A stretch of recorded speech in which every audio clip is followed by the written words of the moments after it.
사도행전 21장 7절부터 14절까지 말씀입니다. 두로를 떠나 항해를 다 마치고 돌레마이에 이르러 형제들에게 안부를 묻고 그들과 함께 하루를 있다가 이튿날 떠나 가이사랴에 이르러 7 집사 중 하나인 전도자 빌립의 집에 들어가서 머무니라. 그에게 딸 넷이 있으니 처녀로 예언하는 자라. 여러 날 머물러 있더니 아가보라 하는 한 선지자가 유대로부터 내려와 우리에게 와서 바울의 띠를 가져다가 자기 수족을 잡아매고 말하기를 성령이 말씀하시되 예루살렘에서 유대인들이 이같이 이 띠 임자를 결박하여 이방인의 손에 넘겨주리라 하거늘 우리가 그 말을 듣고 그곳 사람들과 더불어 바울에게 예루살렘으로 올라가지 말라 권하니 바울이 대답하되 여러분이 어찌하여 울어 내 마음을 상하게 하느냐. 나는 주 예수의 이름을 위하여 결박당할 뿐 아니라 예루살렘에서 죽을 것도 각오하였노라 하니 그가 고난을 받지 아니하므로 우리가 주의 뜻대로 이루어지이다 하고 그쳤노라. 아멘. 예루살렘을 향하는 바울입니다. 바울이 먼 바닷길을 여행하여 마침내 가이사랴에 이르렀습니다. 가이사랴는 당시 이스라엘을 다스리던 로마 총독부가 있던 곳이요. 헤롯이 영광을 하나님께 돌리지 아니하여 벌레가 먹어 죽었던 곳이지요. 또한 가이사랴에는 초대교회 7 집사 중에 한 사람이었던 빌립의 집이 있었습니다. 에디오피아 내시에게 복음을 전했던 바로 그 전도자 빌립입니다. 바울은 빌립의 집에 들어가서 머무르게 됩니다. 여러 날을 머물던 중에 유대에서 내려온 선지자 한 명을 만나게 됩니다. 그는 아가보였습니다. 예루살렘에 큰 흉년이 있을 것이라 예언했던 바로 그 선지자입니다. 그런데 그가 바울의 띠를 가져다가 자기 손과 발을 결박하고 예루살렘에서 이 띠 임자가 이렇게 결박되어 이방인의 손에 넘겨지리라 하는 예언을 합니다. 이것은 이미 성령님께서 바울에게 일러주신 것이지요. 그런데 12절 말씀에 우리가 그 말을 듣고 그곳 사람들과 더불어 바울에게 예루살렘으로 올라가지 말라 권하니 그랬습니다. 여기 우리는 바울 일행들을 가리키는 것이요. 그곳 사람들은 빌립의 집 가족들과 또 그곳에 모여있던 사람들을 가리키는 것입니다. 그들이 바울에게 예루살렘으로 올라가지 말라 권했습니다. 권했다는 것은 미완료형으로 바울 일행과 빌립 가족들이 거듭거듭 바울을 만류했다 하는 뜻입니다. 바울은 이 말을 듣고 마음이 심히 아팠습니다. 여러분이 어찌하여 울어 내 마음을 상하게 하느냐.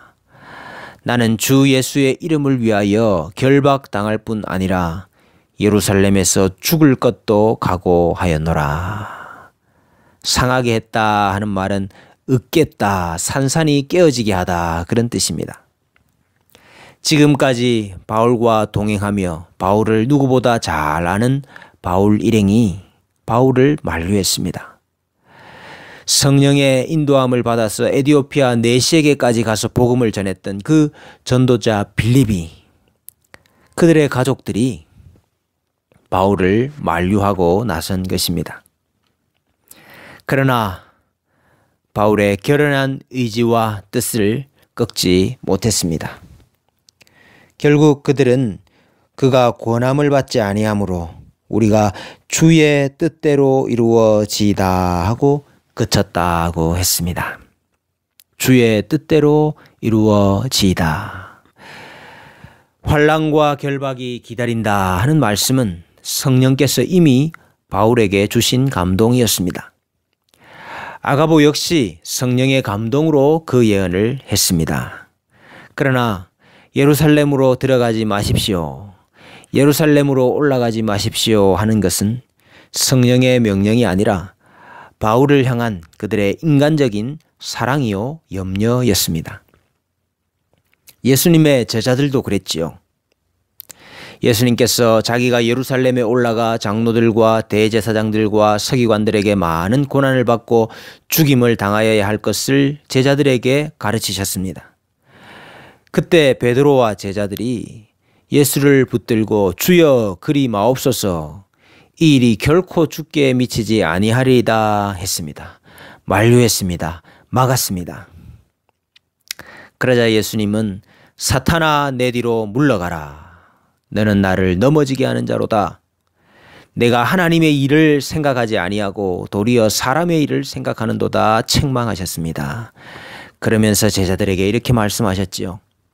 누구든지 나를 따라오려거든 자기를 부인하고 자기 십자가를 지고 나를 따를 것이니라.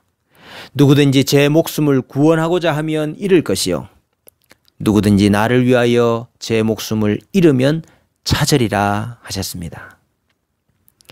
예수님께서는 자신이 마셔야 할 십자가의 잔을 아셨습니다. 그래서 겟세마네에서 만일 내가 마시지 않고는 이 잔이 내게서 지나갈 수 없거든 아버지의 원대로 되기를 원하나이다 기도했습니다.